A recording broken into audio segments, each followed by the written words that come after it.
আসসালামু আলাইকুম, কেমন আছেন সবাই? আমরা এই মুহূর্তে আপনাদেরকে দেখানোর চেষ্টা করছি আজকে সেই বিখ্যাত হিট্টু শেখকে আদালতে আনা হয়েছে আসিয়া হত্যা মামলার আসামি হিসেবে।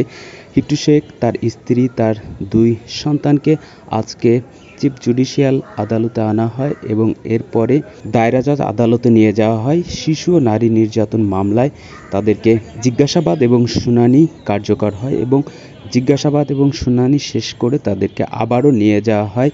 তাদেরকে যে কাভার ভ্যানে করে নিয়ে আসা হয়েছিল সেই কাভার ভ্যানের দিকে নিয়ে যাওয়া হচ্ছে, সেটারই চিত্র আপনাদেরকে দেখানোর চেষ্টা করছি। আমরা মাগুরাবাসী অপেক্ষায় আছি এই শিশু হত্যা মামলার আসামি যারা হয়েছেন তাদেরকে যেন কঠিন থেকে কঠিনতর সাজা দেওয়া হয়। এই অপ্রীতিকর ঘটনা যারা ঘটিয়েছে তাদের যেন কঠিন থেকে কঠিনতর সাজা হয়। আমরা মাগুরাবাসী এবং সারা বাংলাদেশের মানুষ সেই অপেক্ষায় আছি।